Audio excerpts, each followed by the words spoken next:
Come with me and you will see all the things that we find in the trash. It's garbage picking time. Why, I can't sit on that. My buttocks would look like a green Whopper patty. Well, in this video, we're going right into the high speed, and I started working on getting all that loose paint off of the front and the back, or well, actually where you put your butt and where you put your back on the glider, and just using a wire brush and just going to town on the damn thing, you know, getting it done. And once I got all the loose paint off, this is the back of the glider chair. I got to clean all the rust off of the rust holes. So you can kind of look closely there. There's holes, and it's nice and shiny because I ground off all the rust so I could expose the bare metal, so then I can then do more lead patching. So everything's got a lot of little pinholes and stuff to patch up on this. And I just see I'm just cleaning it with the wire brush, and that's just so the solder will adhere to it a lot better.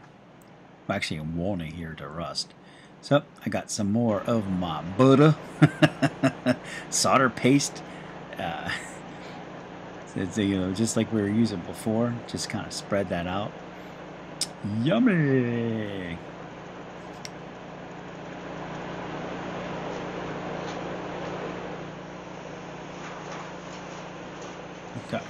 Got me torch lit up there and kind of melting her up. Getting all the solder paste to melt and bond to the metal surface on a molecular level. And this is just a little propane torch from Do It Best hardware store. And here I am again, wearing no personal protection, of course. No gloves in my hand. Playing with fire. But again, I did not burn myself the entire time. You just kind of have to, you know, I wouldn't suggest not using gloves if you've never done this before.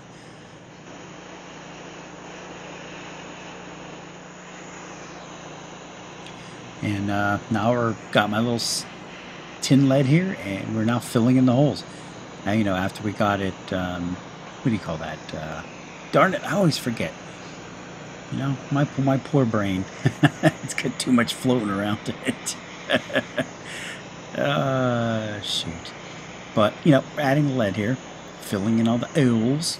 Doesn't that look lovely? It's amazing. Got my little wood block here just to kind of working in there.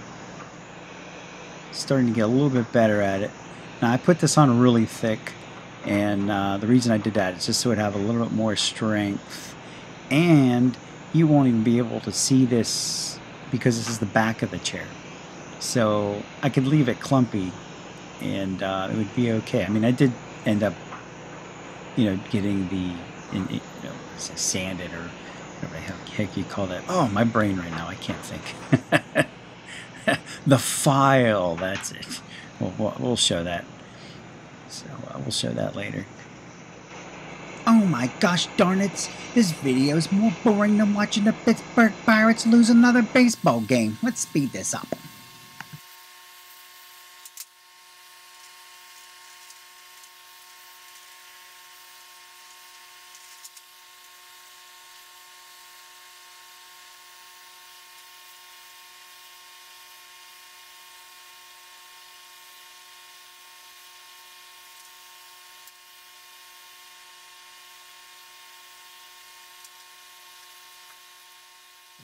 Well, if you haven't fallen asleep watching this yet, I'm about to show you the finished product. Well, maybe not finished.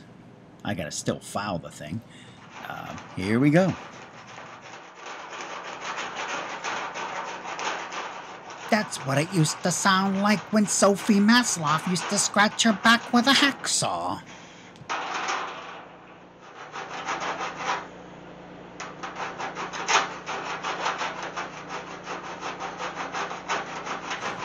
So we're just kind of continuing to file the bejesus out of this thing. We'll, you know, get a little bit of lead dust in the air.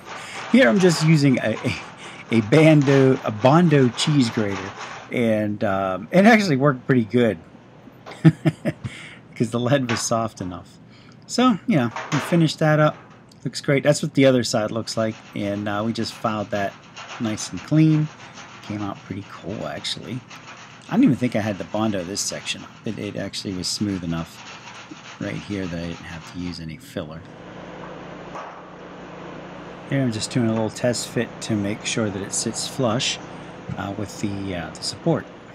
Do the same for these rust holes. Right here, just fill them in with lead. Got to grind them buggers down to bare metal. But well, once you do, you can kind of just fill them in. This is the bottom, so I'm not going to clean it up. I'm just going to leave it rough because you'll never see it. All right, so I got that the back kind of finished up, at least, you know, the metal work. So I'm going to start on the bottom of the seat. So yeah, here we go. Scrape, scrape, scrape all day long. Scrape, scrape, scrape as I sing this song, right? So you know, it just continues. Here I'm just using a scraper on this because just getting that loose paint off. Yeah, lots and lots of fun here. Hours of entertainment. Hours of entertainment, my waffle buttocks. I'm speeding this up. The rust that was on these, I couldn't. These were too big to put inside that that bath I was doing with the electrolysis bath, I shall say. So what I did is I ground them out and I wire brushed as much rust as I could, and then I used that Loctite rust converter on it, and hopefully that stems any more rust that shall return. Alright, well, I recorded earlier getting ready to add the metal piece to this.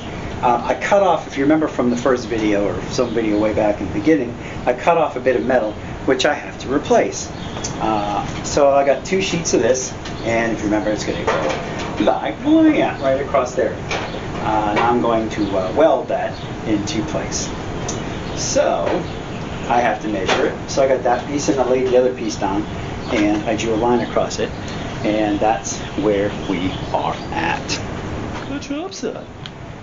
So we're gonna cut this piece of metal here and get that prepped up. I already have the line right there. Put an X on what I'm not going to keep, a line on what I'm going to keep.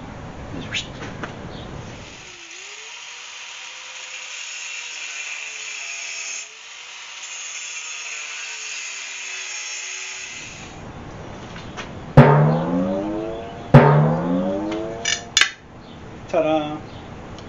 X marks the piece I'm not going to use. Wow, it looks like all those years of excessive Subway bologna sandwiches have finally paid off. The man can break metal with his belly. Alright, now we gotta basically grind all the metal to all the spots where I'm gonna weld. Gotta make sure the metal's clean. That's the best way to do it.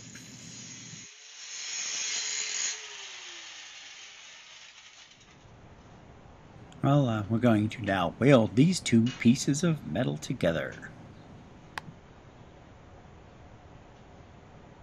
Welding in shorts.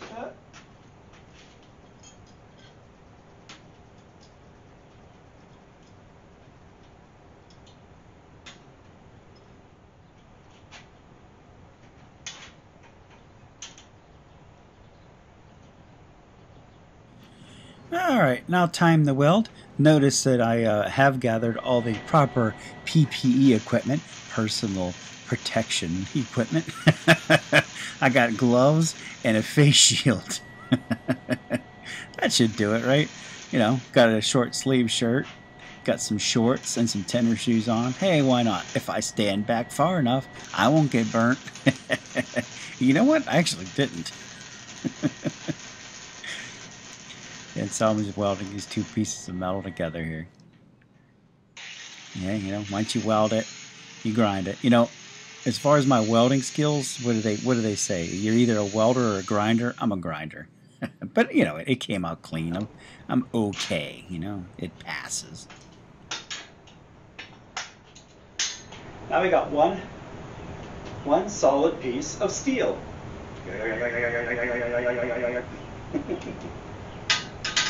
Remember before I mentioned we're going to install this little trim piece here to make it a little bit more decorative. It's a little round piece of steel.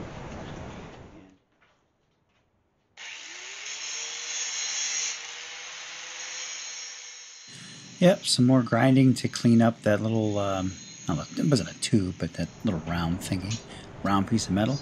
And yep, I'm just going to hold it there and tack it into place and then just stitch weld it all the way across. You know, easy peasy, right? Oh, look, I'm in my shorts again. Oh, you guys could probably beat me up in the comments welding in my shorts. You know, if I did get burned, I would have ran in the house and got some blue jeans on, but it probably wouldn't be until like a hot piece of molten metal hit me in the knee or something. It'd make me run in the house to get some jeans on and grab my boots. But, you know, it was freaking like 90 degrees out, and you know what? I didn't feel like it. So, you know, just doing some wild. Look at the 4th of July fireworks here, right?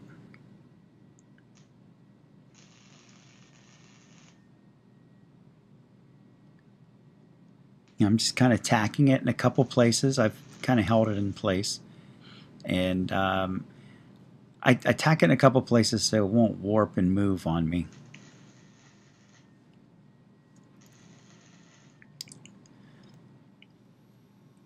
And let's speed this video up.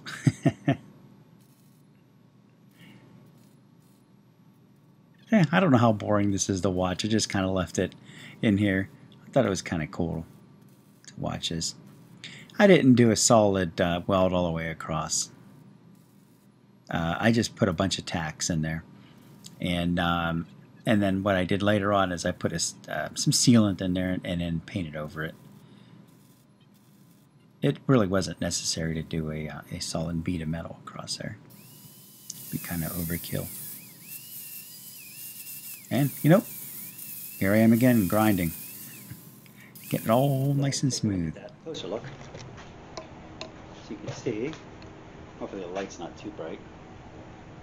See how we got like a rounded edge along the bottom. I think that'll look really nice on the edge of that. Exactly have a welding table. So this is going to go on the end of this.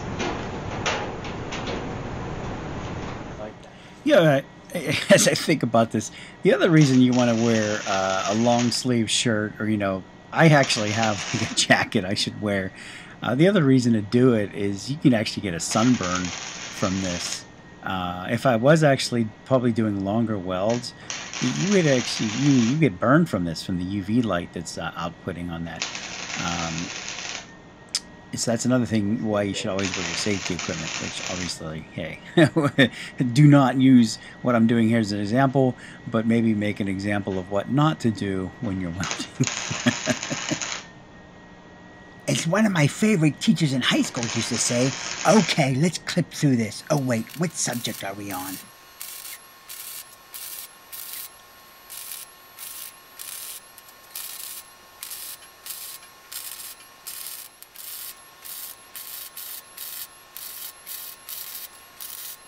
I'll grind all that, and we'll put some filler on there, seal it all up. I'm a better grinder than welder, right? So let's see how this looks. Now, this bottom part's thicker, so I realize you're going to see a line going across it. That cannot be helped, so we'll kind of make that part of the design, you know? But I didn't feel like putting 2 pieces of sheet metal on there like that, so whoa.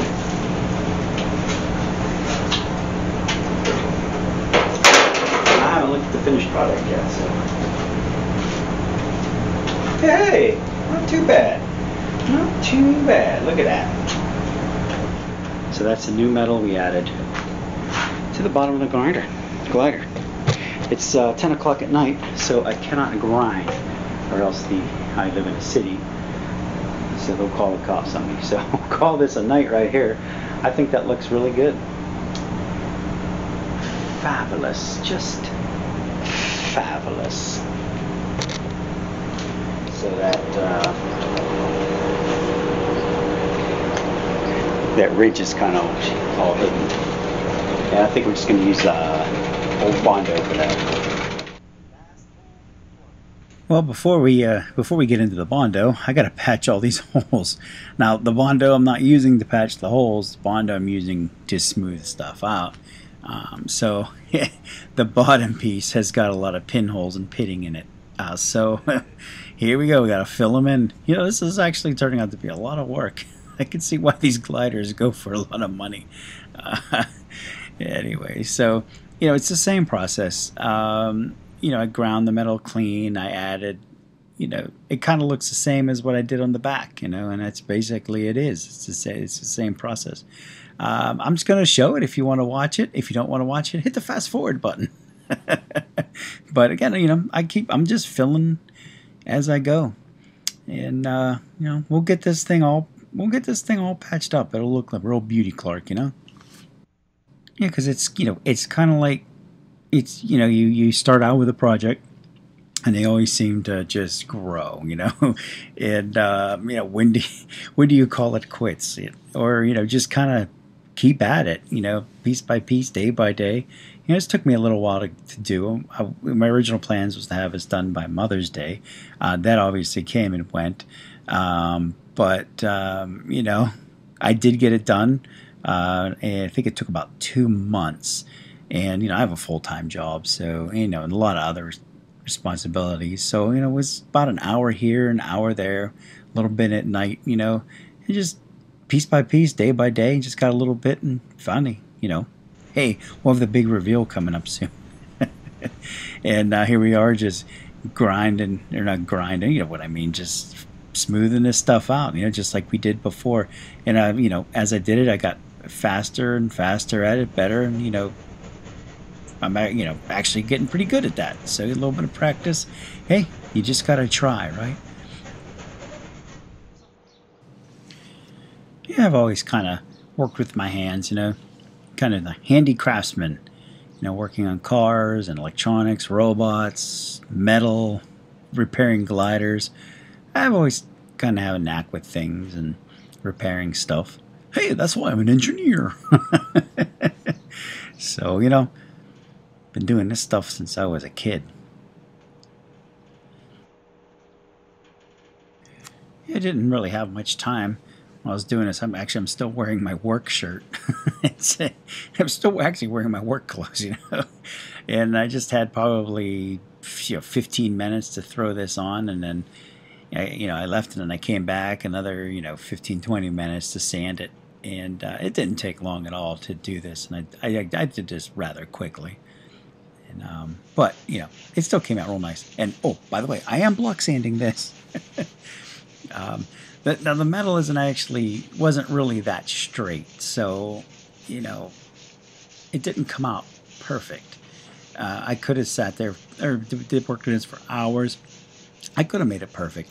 But again, you know, it's a glider. It's going to get used a lot. I don't want to make it so, I guess, what would you say, so nice or so beautiful that you'd never ever want to sit on it.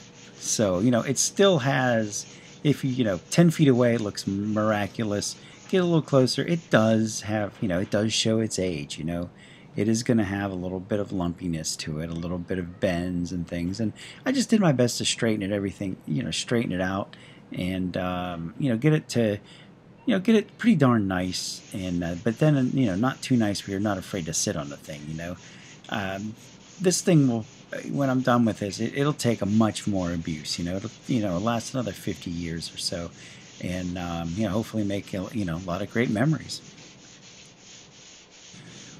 I think this is kind of where we'll end this part here, and as you can see, it came out really nice. Got the coat of primer on it, and you know, it's looking good. It is getting there. I think probably the next episode is we're going to start actually doing some painting. Can't wait to see what this thing looks like when it's done. We are almost there. You know what? If you like this video and would like to see more of these, you know, please subscribe. And hey, throw me a like. Have a great day. And tune in next week for the next exciting episode of the Steel Glider Restoration.